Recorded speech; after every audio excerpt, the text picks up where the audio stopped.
sudden, while I was hearing Psalm 42 and 43 read, I thought, oh no, there was no lesson from the New Testament. So here is our lesson.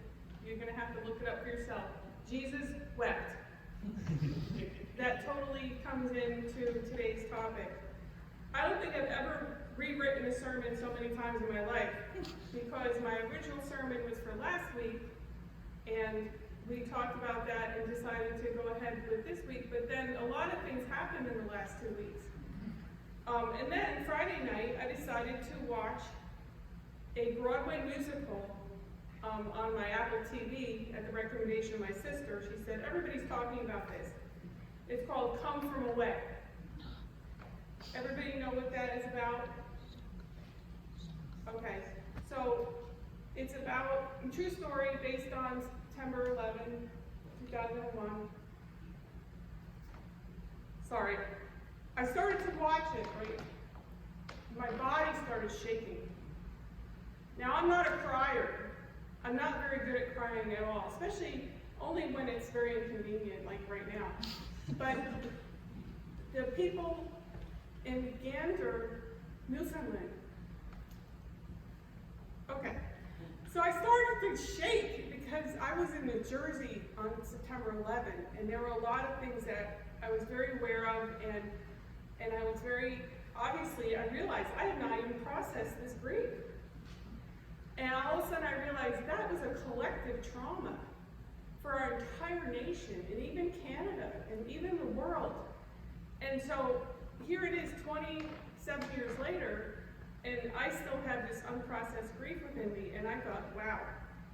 So I encourage you to think about that in terms of everything that we've gone through in the last couple of years with this pandemic, and how it's been so difficult to grieve and to mourn. And they are two different things. I'm not going to get into that. But when I was in my first church 32 years ago in the Hudson Valley, New York, I was in a very remote rural area. I was brand spanking new at a seminary. And for 4 years I was there. And if you were not Catholic in a town of 88 square miles, and someone died, it turned out I usually did the funeral. So I did a ton of funerals my first 4 years. And I was so young and eager and full of energy. It's kind of sad to think about it now, but anyway, I kind of thought, wow, this stilted way that we did things. It was always the same thing. Calling hours from 2 to 4 and 7 to 9 the day before. And then the sermon, or the service was either at 11 a.m. or 12 noon, and then everybody went somewhere and ate lunch, and everybody moved really slowly, and they often wore black, and they wanted it to be very somber. And so I did what I was asked to do, but inside, the youthful part of me was like, oh my gosh, this is like killing me here. This is so boring, this is so dull. But you know what happened? In the meantime, of course, everybody wants it to be upbeat, celebration of life and everything, which is okay. But when we were in the middle of the pandemic and we could not have these services, people suffered tremendously because those grieving rituals that I had just taken for granted, and I bet a lot of you have taken for granted too, then at a certain point your social life becomes going to funerals, and your friends die, and my mother told me she's 93, my mother told me this is very depressing, that all the people that you know, will one by one, they die. And as incomplete and unpolished as some of those rituals are, they are very necessary. They are necessary for us as individuals and as a collective group.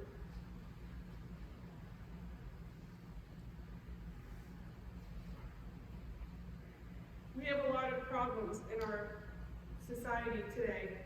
We have a lot of problems in our churches, in our communities, in our families. But interestingly enough, the solution to each one of these problems is connection. Human connection. And this is what I saw in that Broadway musical. that the people landed and they were put into shelters and they weren't existing, but then within a day, all these people were like, hey, can you want to come over to my house and take a shower? And these people dispersed into this town and neighboring towns, and they became connected to one another. They cared about each other. They realized that the uncertainty of everything was getting on people's nerves. So they threw a barbecue. They took the grills from everybody's backyard and made this huge barbecue and kind of celebrated together. And that connection lasted because the people were so grateful. They sent money and they created this huge scholarship fund for those towns, for their children to go to college. So we realize that as human beings, we need to be connected to one another. We do not live, we are not, I'm a rock, I'm an island, no. We need each other. We need to be connected. So do we have grief? We need connection. Do we have children and grandchildren who have anxiety and depression? We need connection. They need connection. Do we have people in our lives who have addictions? The need is for connection. Do we have poverty of mind? We need connection. Do we have a trauma history? Once again, the antidote is connection. Do we have loneliness? Now it's a big one. Loneliness is a big one. Somebody came out last month and said that loneliness was a greater health risk than just about anything else. Smoking and everything else that people can do to their bodies. Loneliness. And guess what's the antidote to loneliness? Connection. In addition to connection, people need therapy, often medication, support groups, and so forth. But we need to belong. We need to feel that we are part of something that is bigger than us.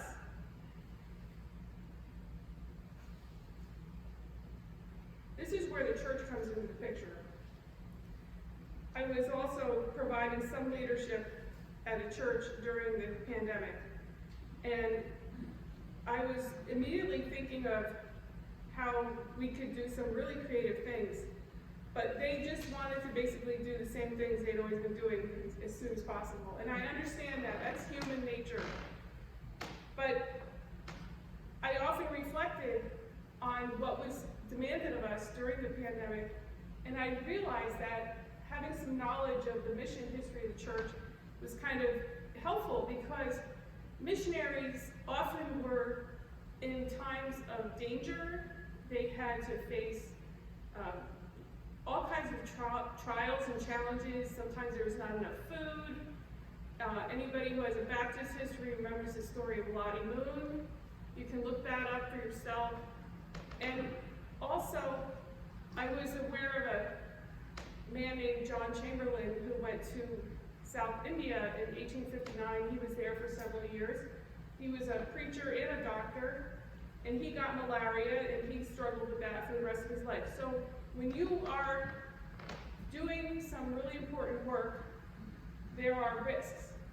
And there are people in all kinds of places in the healthcare who have died as a result of COVID, and who have left healthcare because of the stresses that they were experiencing during COVID. And I myself am recovering from what I went through as the palliative care chaplain at a teaching hospital in Syracuse, New York.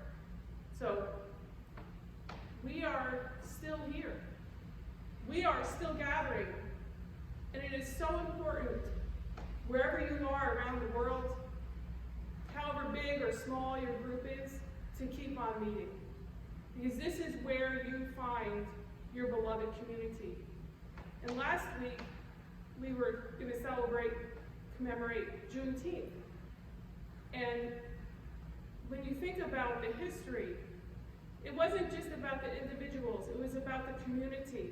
And to think that here you're part of a community that has been really treated terribly and enslaved. In fact, one of the reasons they didn't tell the people that they were freed was that they wanted to plant some more crops or something. Like, that was terrible. And can you imagine the feelings of, well, for one thing, they didn't tell me in a timely manner, and now they don't want me to leave, and my life may be in danger. And to grasp that concept of freedom, because human beings are not always good with freedom.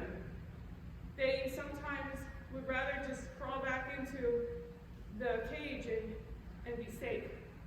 So we think about Martin Luther King Jr. He could have been in a place where he was much safer, but he reached out and he put his own life at risk for the sake of the beloved community, not the beloved individual. We are individuals, but we are part of a community. And in our country, unfortunately, we are in love with the individual. And we need to extend that love to community. So what we can do is say to ourselves, who has had a hard time in the last couple of years that I haven't seen? I wonder how they're doing. Simply place a phone call, simply send a text, simply send a card, reach out and say, you know what, I've been thinking about you, and I care about you, and I wonder how you're doing, and do you need anything? Because when we are grieving in a time of despair and hope, we have two choices. We can despair. You know, despair is easy. I said to myself, you know, I work holidays at the hospital partly because I don't have the earned time off yet, but also because I don't really care about holidays anymore. And then it's like, wow, that sounds so cynical, and it's okay to feel that way, but it's easier on me to just not care about the holiday than to think about how meaningful it is. And, you know, it's easy to be cynical, it's easy to despair. But friends, we need to care. We need to hope. Because there is always a reason to hope. And sometimes hope has to be massaged. Sometimes it has to be restated, reinstated, redefined. And sometimes hope is fulfilled, and then we can move on to something else. What I was going to share with you if I were here last week was that it was the exact 6-year anniversary that my father departed this life. I was actually right there with him, and he was home on hospice, and he died at 5:30 in the morning on Father's Day, which was June 19th that year. And what I find interesting, it was obviously expected. He was 90, he'd lived a long life, he was ready to go.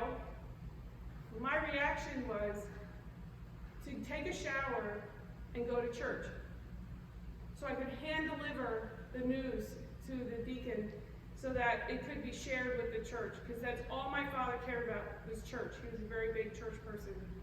And I didn't even I sat in a side room in a comfy chair and listened to the service. But that's what I needed. I needed community. I needed to be connected to the larger group who also loved my father, like beyond belief. There was a church like 500 people in it, and people would say to me, "Oh, your father goes to his church. What does he look like?" And I said, "Oh, he's the only one in a suit besides Len Sweetman." That's how I told it. Because there were two men that always wore suits to church, and that was my father and one other gentleman. So this is where we need to be, friends, with each other, when we can support one another, so that when one of us is weak, it can be supported by others, where we can be truly honest with ourselves about where we are. We don't have to pretend, because one thing church does really well is we know how to grieve, and we know how to mourn. And society needs that right now.